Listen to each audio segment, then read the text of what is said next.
Hello friends, MS coder में आपका स्वागत है। आज की हमारी स्टोरी का टाइटल है the farmer's wife and the mongoose, यानी कि किसान की पत्नी और नेवला। आज की स्टोरी बहुत ही आसान और इंटरेस्टेड होने वाली है, क्योंकि इस स्टोरी से हमें कुछ नया सीखने को मिलेगा, नए नए वर्ड्स देखेंगे और एक हमें नया लेसन भी इस स्टोरी से सीखने को मिलेगा। तो चलिए स्टार्ट करते हैं हम आज की स्टोरी को। वन ब्यूटीफुल डे, एक सुंदर दिन। ब्यूटीफुल का मतलब होता है सुंदर, डे का मतलब होता है दिन, तो एक सुंदर दिन। अ वोमन लेफ्ट हर पेट मंगूस, एक महिला ने अपने पालतू नेवले को छोड़ा। लेफ्ट का मतलब होता है छोड़ना, पेट का मतलब होता है पालतू और मंगूस का मतलब होता है नेवला। To care for her child, अपने बच्चे की देखभाल करने के लिए। केयर का मतलब होता है देखभाल करना।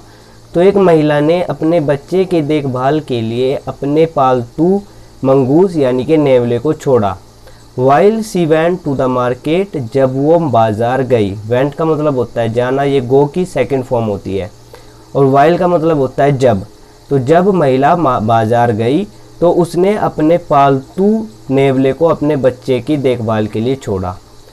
सी told the mongoose to take care of the baby. She told उसने बताया या उसने बोला। टेल की सेकंड फॉर्म होती है टोल्ड और उसका मतलब होता है बताना। द मंगूस नेवले को to take care of the baby, बच्चे की देखभाल करने के लिए। टेक केयर का मतलब होता है देखभाल करना। तो उसने नेवले को बच्चे की देखभाल के लिए कहा। But while she was gone, but लेकिन। वाइल का मतलब होता है जब, सी वॉज गोन वह जा चुकी थी।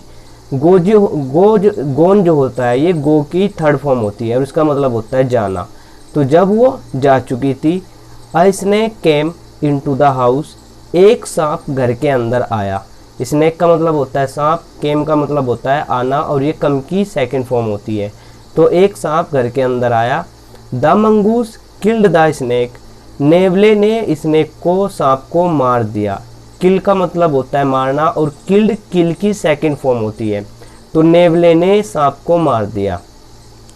Who was about to bite the baby, जो बच्चे को काटने ही वाला था। अबाउट टू को समझिए, ये ग्रामर का एक पोर्शन है कि जब भी अबाउट टू के साथ कोई हेल्पिंग वर्ब लगती है तो उसका मतलब होता है वाला ही है या वाला ही था। अगर यहाँ पर इज होता तो इसका मतलब होता वाला ही है, लेकिन यहाँ पर वाज का यूज़ किया गया है। ये पास्ट का सेंटेंस है तो इसका मतलब होगा कि जो काटने ही वाला था। बाइट का मतलब होता है काटना। तो चलिए फिर से हम इसकी हिंदी को समझते हैं। नेवले ने सांप को मार दिया जो बच्चे को काटने ही वाला था। When the mother came home, जब महिला या माताजी घर आई। केम का मतलब होता है आना, ये कम की सेकंड फॉर्म होती है। सी सा ब्लड इन मंगूज माउथ, सीसा उसने देखा। सा जो होता है ये सी की सेकंड फॉर्म होती है और इसका मतलब होता है देखना। तो उसने देखा ब्लड, ब्लड का मतलब होता है रक्त, खून। मंगूज माउथ, नेवले के मुंह पर। तो उसने नेवले के मुंह पर खून लगा हुआ देखा। सी थॉट, उसने सोचा। थॉट का मतलब होता है सोचना और ये थिंक की सेकंड फॉर्म होती है। It had hurt the baby, इसने बच्चे को नुकसान पहुंचाया है। हर्ट का मतलब होता है नुकसान पहुंचाना। तो उसने सोचा कि इसने बच्चे को नुकसान पहुंचाया है। सो सी चेस्ट हिम अवे, सो का मतलब होता है इसलिए। सी चेस्ट हिम अवे, वो उसके पीछे दूर तक भागी।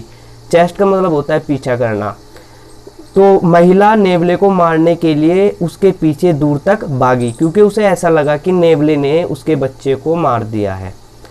बट वेन सी सा that the baby was fine, but when परंतु जब। वेन का मतलब होता है जब और बट का मतलब होता है लेकिन, परंतु या फिर लेकिन, एक ही बात होती है, इन दोनों का मीनिंग एक ही होता है। सी सा उसने देखा। सा जो है ये सी की सेकंड फॉर्म होती है, उसका मतलब होता है देखना। दैट का मतलब होता है कि, उसने देखा कि बच्चा सही है। फाइन का मतलब होता है सही, ठीक, तो बच्चा सही है।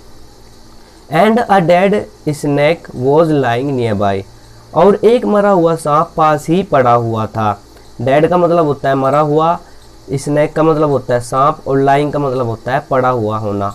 नियर बाय, इसकी प्रोनाउंसिएशन को समझिए। यहाँ पर आर जो होता है साइलेंट रहता है, इसका प्रोनाउंसिएशन होता है नियर बाय और इसका मीनिंग होता है पास ही में।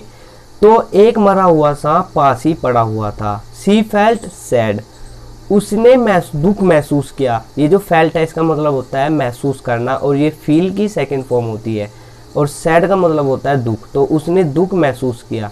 तो फिर से हम इस लाइन को देखते हैं।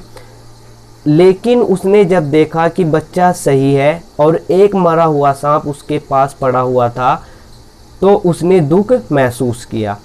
हाउ फुलिश वॉज आई, मैं कितनी मूर्ख थी। फुलिश का मतलब होता है मूर्ख होना। मैं कितनी मूर्ख थी, और हाउ का मतलब होता है कितना या कैसा। हम ये भी कह सकते हैं कि उसने कहा कि मैं कैसी मूर्ख थी। I judged the pet too quickly, जज का मतलब होता है निर्णय लेना, न्याय करना। तो आई जज्ड, मैंने निर्णय लिया, ये जज की सेकंड फॉर्म होती है।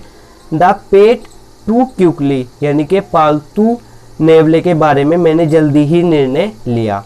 सी क्राइड, सी वह, क्राइड का मतलब होता है चिल्लाना, ये क्राई की सेकंड फॉर्म होती है, तो वह चिल्लाई।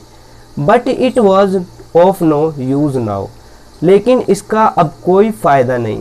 देखें यहाँ पर ग्रामर का एक और पोर्शन है। ऑफ नो यूज का मतलब होता है अब इसका कोई काम नहीं है, इसका कोई फायदा नहीं, और बट का मतलब होता है लेकिन।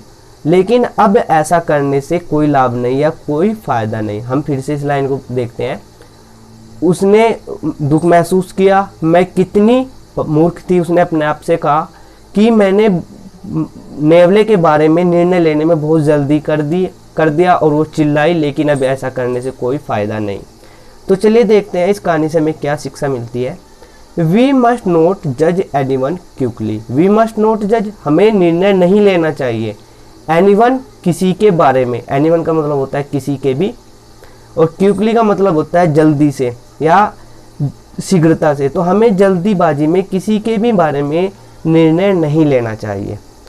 तो आई होप कि आपको ये कहानी, ये स्टोरी समझ में आई होगी और आपको ये अच्छी भी लगी होगी। तो अगर आपको ये कहानी अच्छी लगी हो तो इस वीडियो को ज़रूर लाइक कीजिएगा, और इसी तरह की स्टोरी को देखने के लिए और इंग्लिश सीखने के लिए MS कोडर चैनल को ज़रूर सब्सक्राइब कीजिएगा। Thanks for watching.